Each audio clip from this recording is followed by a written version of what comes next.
Olá, olá. Gente, chegou o grande dia. Eu hoje não preparei roteiro, porque esse, de uma certa forma, vai ser o livro mais complicado do qual eu vou falar. Primeiro eu quero dizer a vocês que eu não sou uma literata, eu sou uma leitora quanto mais. Eu sou historiadora.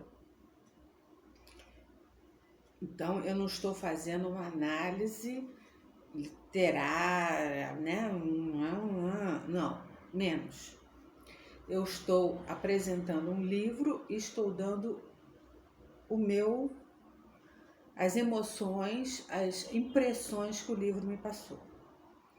Eu já destaquei desse livro dois textos, ou duas partes, que foi falando sobre a pandemia de 18 e que foi falando sobre beijo no asfalto.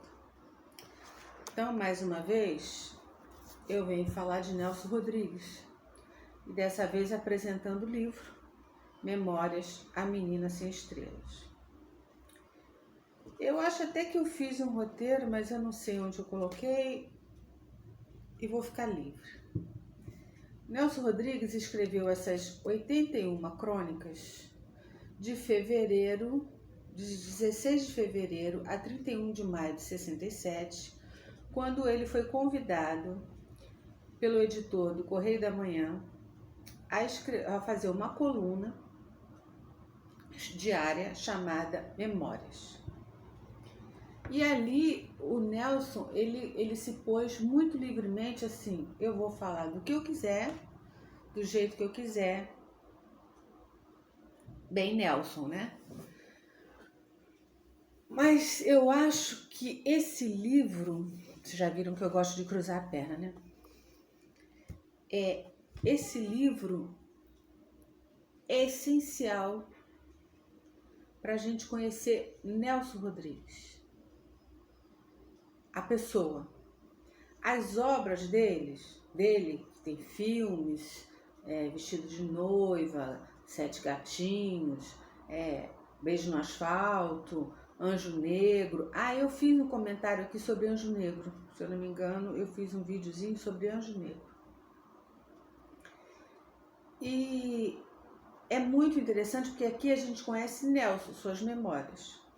A Menina Sem Estrela é a sua irmã caçula. E aí você vai ter que ler para saber por que é uma menina sem estrela. Então, tem vários relatos, desde a sua mais tenra infância.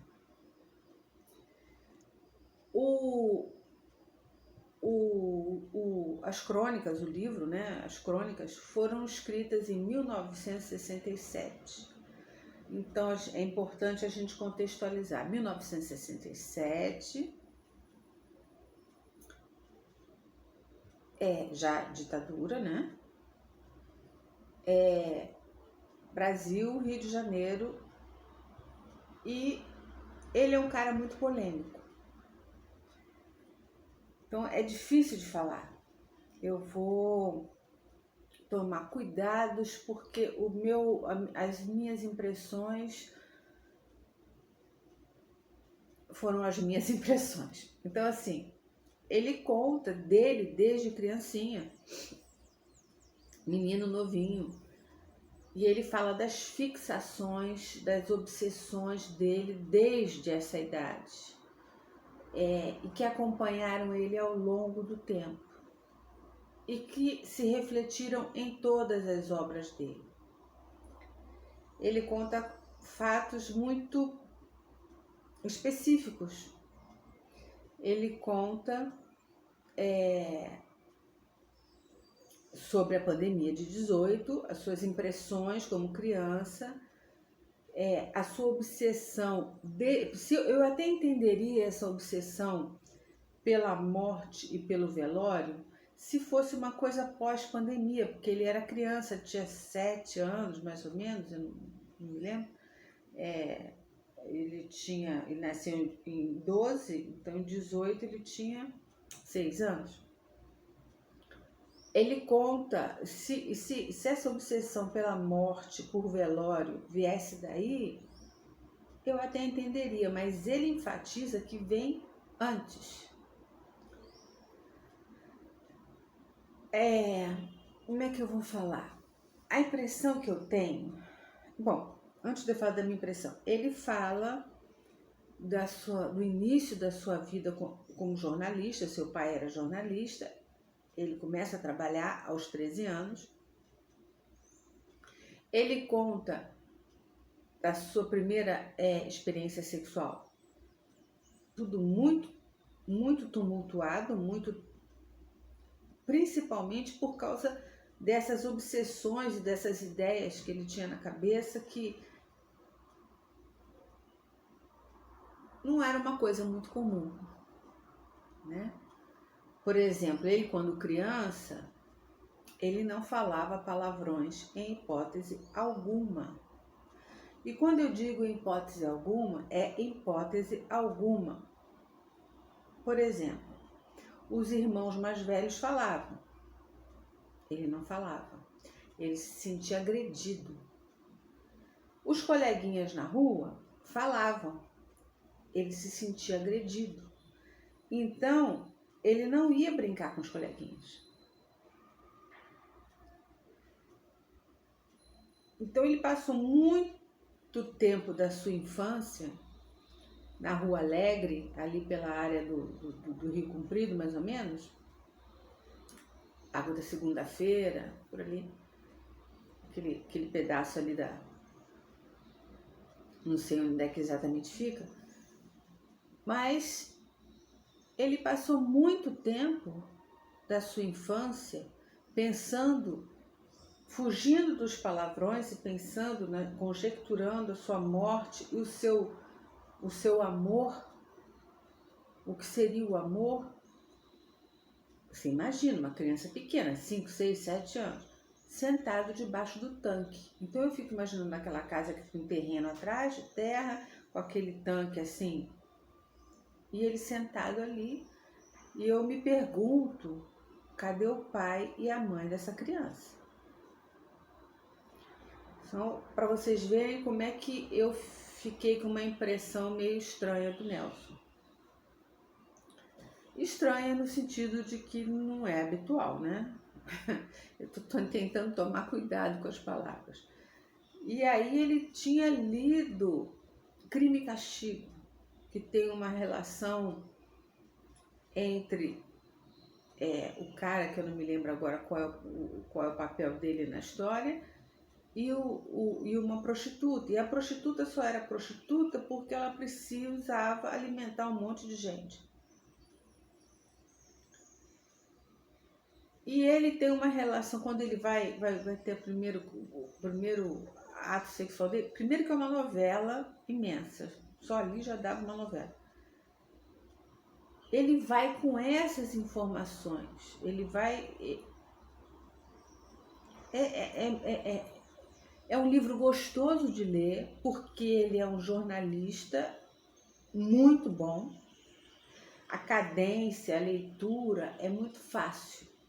É muito, sabe? Você vai pegando a cadência assim, você vai lendo e é fácil. Mas o conteúdo não é. Então ele conta do período dele que ele ficou com tuberculose. Naquela época era muito comum. E ele conta das várias tragédias que ocorreram na vida pessoal dele.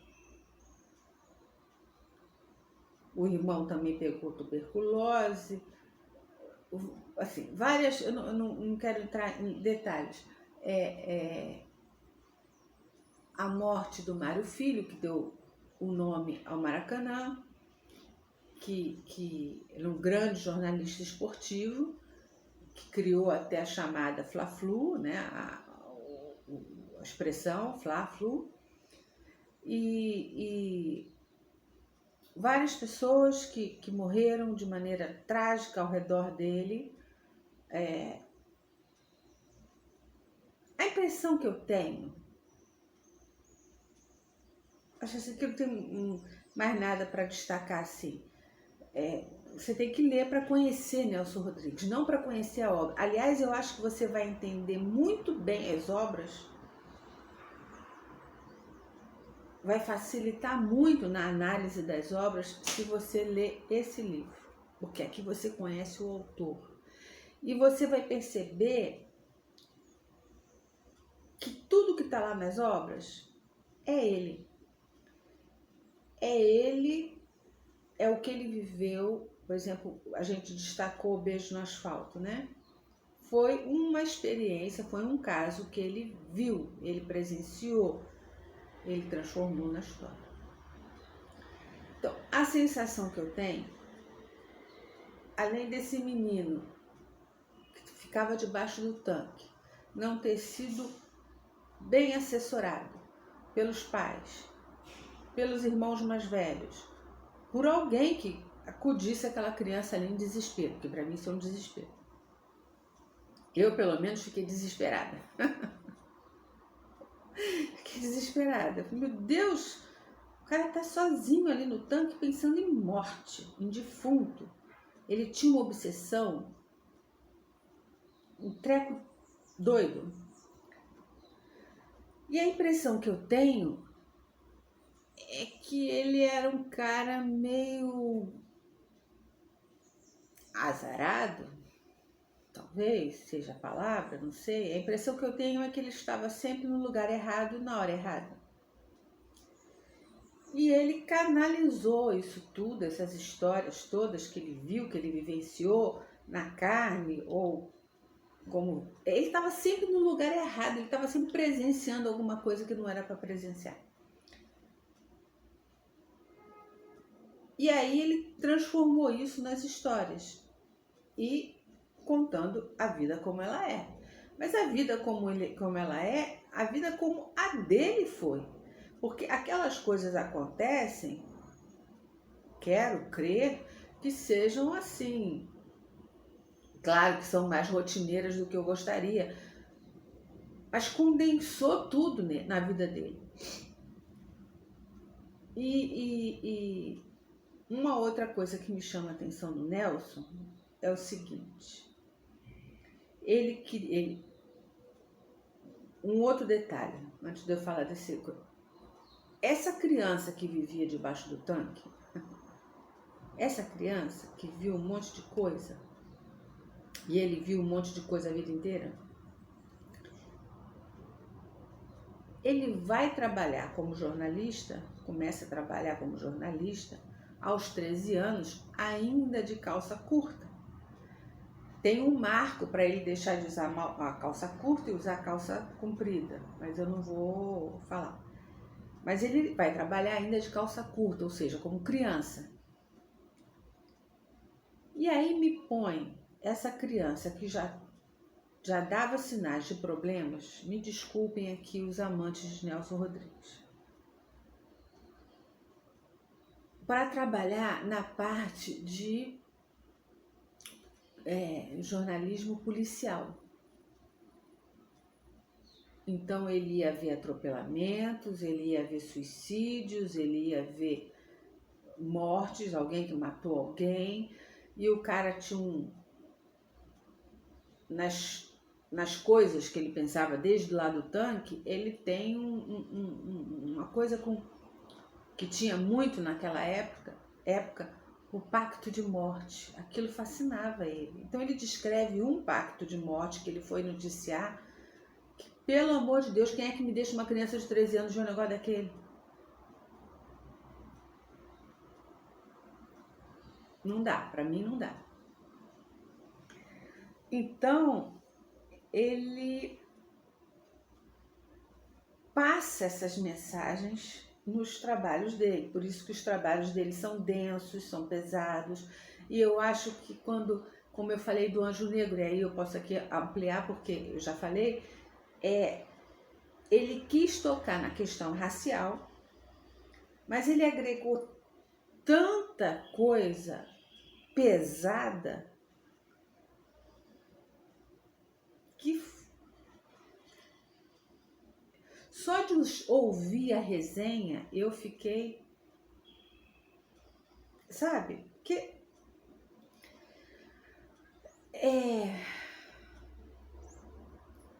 Ele é um cara conhecido como um cara conservador, um cara racista, fascista. Ele é conhecido como moralista, como todas essas coisas aí. E aí você lendo, o filho dele não, o filho dele foi preso, foi torturado na ditadura, o Nelsinho, e só não foi morto porque o pai dele era o Nelson Rodrigues. Mas assim,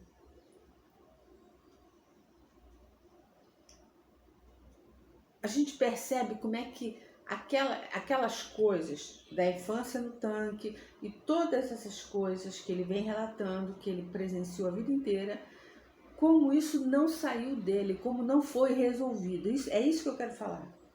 Não foi uma coisa resolvida, não foi uma coisa tratada na mente dele.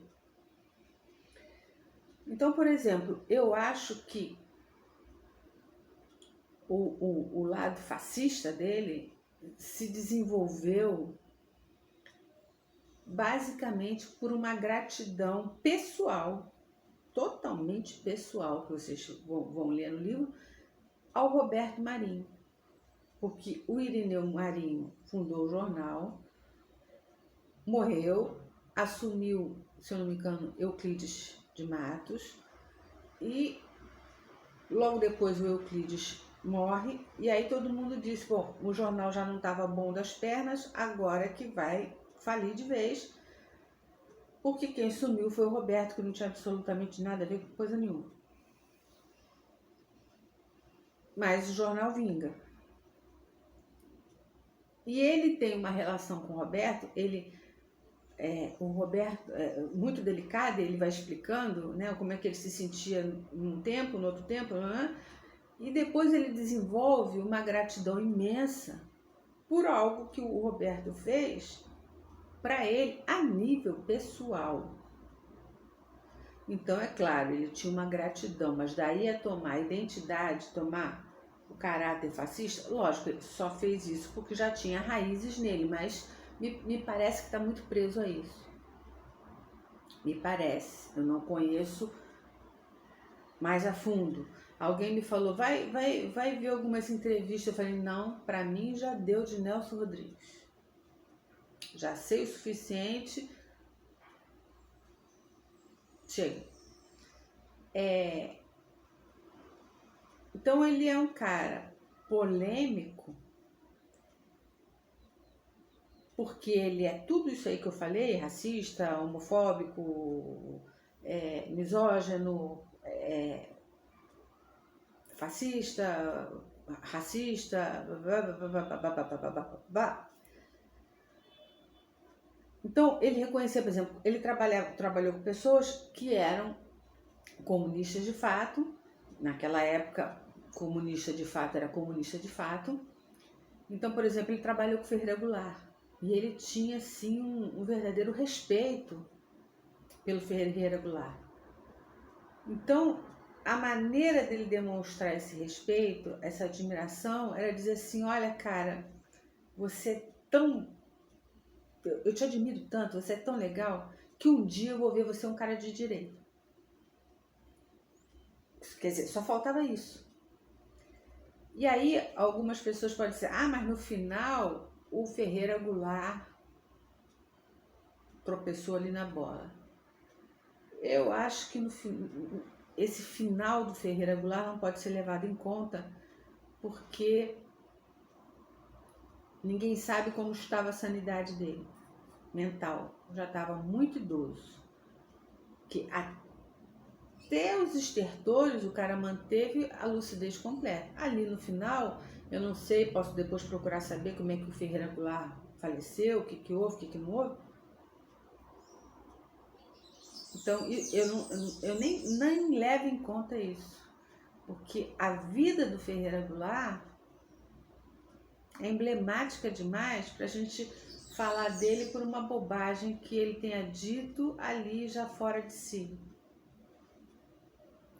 Mas eu estou falando do Ferreira Goulart para dizer que ele gostava tanto do Ferreira que ele dizia assim, cara, para você ser o máximo, só falta você ser o cara de direita. E então essas coisas não resolvidas nele perpassam todas as peças. E é interessante que a primeira peça que ele fez foi A Mulher Sem Qualquer Coisa, que eu não me lembro agora. Deixa eu ver se tem aqui alguma coisa escrita no livro. Não tem. Que não foi um sucesso. E ele queria porque queria o sucesso, lógico. Óbvio. Aí ele fez Vestido de Noiva. Estouro. E ele começou a ficar tão cheio de si, tão vaidoso de si, sabe? Pô, eu sou cara. As críticas dos jornais, ficavam na cabeça dele o tempo todo. E quando ele passava por uma pessoa comum na rua, que ainda não o conhecia, não o reconhecia, ele ficava, puxa, eu devia ter convidado essa pessoa para a estreia, que ela tinha que saber quem sou eu. E o modo como ele lidar com isso, eu não vou falar, mas o modo como ele arranjou para neutralizar a sua vaidade, que ele sabia que era uma coisa ruim, na verdade não neutralizou a vaidade dentro dele. Esse livro vai ficar um pouquinho longo porque eu só quero fazer para falar de Nelson Rodrigues, porque foi um livro muito cansativo para eu ler. Muito cansativo, muito barra pesada. Então, o modo como ele resolve lidar com a vaidade para se ver livre dela, não se livrou dela e cria problemas maiores. Ele simplesmente... Bom, eu estou vaidoso porque os críticos estão me elogiando, certo? Os críticos estão falando bem de mim.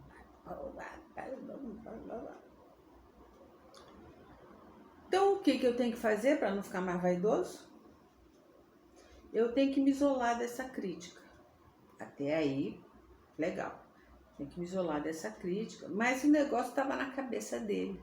Então, o que ele decide fazer? Peças. E isso, para mim,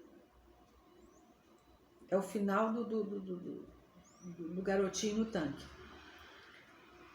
Ele decide fazer peças, fazer obras que agridam os críticos. Que os críticos não gostem mais.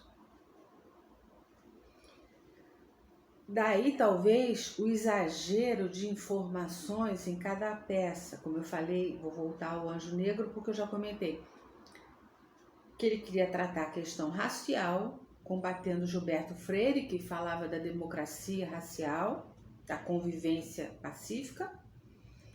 E ele queria mostrar que não, que nós somos racistas sim, que o país é racista sim.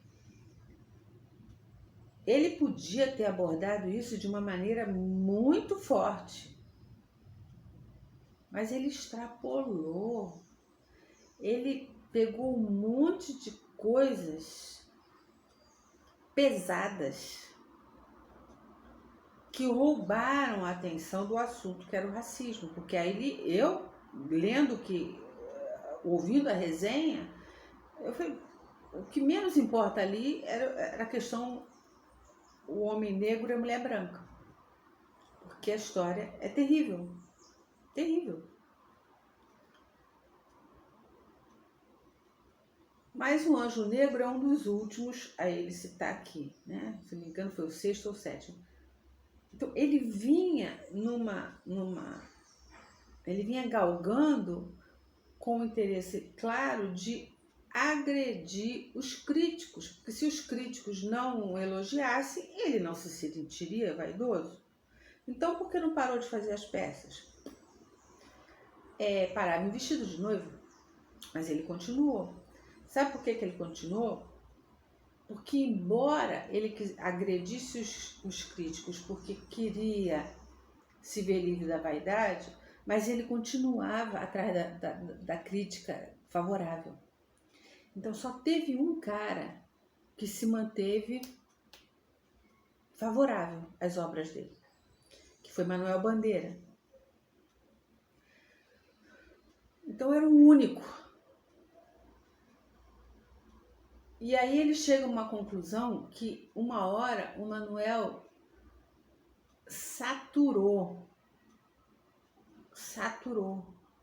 sabe? Porque eu até marquei aqui, deixa eu ver se eu consigo achar. Eu acho que foi a única marcação que eu fiz no livro, e olha que eu gosto de fazer muitas marcações.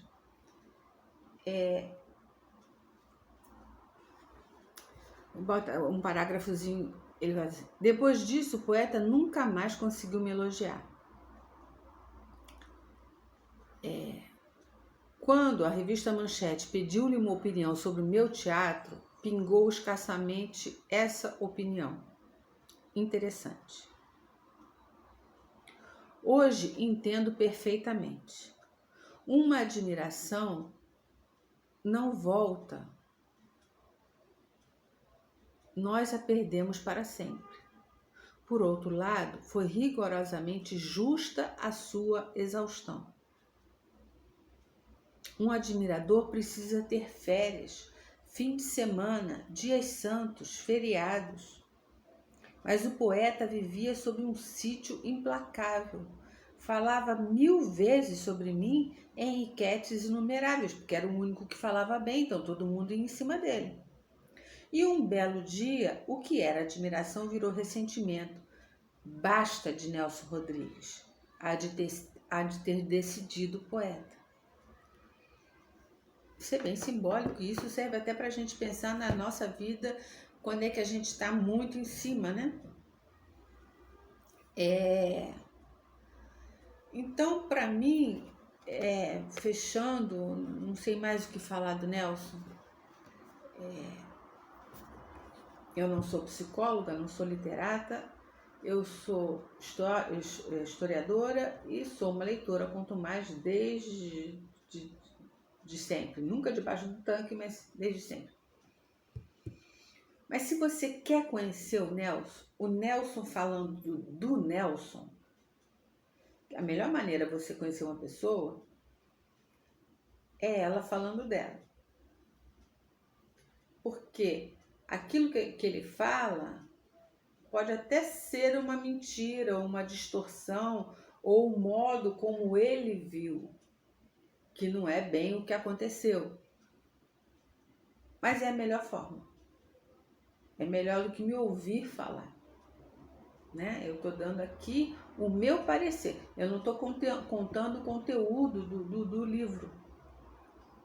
Tem muitas histórias, são 81 histórias, e dentro de cada história, às vezes, tem 2, 3 histórias, porque, como eu falei, ele vai agregando histórias dentro das histórias. Então, tem muita coisa interessantíssima. Tem os 2 anos que ele passou com a tuberculose, que é algo bem, bem significativo. Tem muitas histórias. Mas a minha leitura do Nelson é que era um cara que precisava de uma terapia, porque ele não conseguiu resolver determinadas coisas. Por isso que ele é um sujeito tão polêmico. Tão polêmico. Então, você que conhece as obras do Nelson, que leu as obras do Nelson, Sete Gatinhos, Vestido de Noiva, tanta peça que... Beijo no Asfalto, Anjo Negro. Você que leu, o que você acha do que eu percebi? Faz algum sentido com a obra? E mais, leia o livro, porque a tua percepção vai fazer você entender melhor as obras dele. É um escritor, é um jornalista, a escrita dele é perfeita. Já me disseram que o livro, que eu devo ler o livro dele, que ele fala sobre esporte, sobre futebol, que é excelente, que ele descreve como ninguém as torcidas de todos os times. Quem sabe, se o livro parar na minha mão uma hora, eu leio. Mas, para você conhecer o Nelson, tá aqui. O que tem o escrito dele não supera o que ele falou dele mesmo. No mais, beijos no coração. Desculpa me alongar muito, mas é que eu não quero voltar porque é muita coisa pesada e eu estou me segurando para não falar, para não tratar. Deixo vocês à vontade com o livro e deixo principalmente aberta aí aos comentários as impressões que vocês tiverem. Se foi diferente, se não foi, o que corrobora, o que vocês têm de crítica à minha impressão. Dividam comigo, por favor, porque esse foi um livro muito difícil de ler. Muito difícil. Sabe quando você faz uma caminhada muito grande e chega cansado? Era assim. No mais, beijos no coração e boa leitura.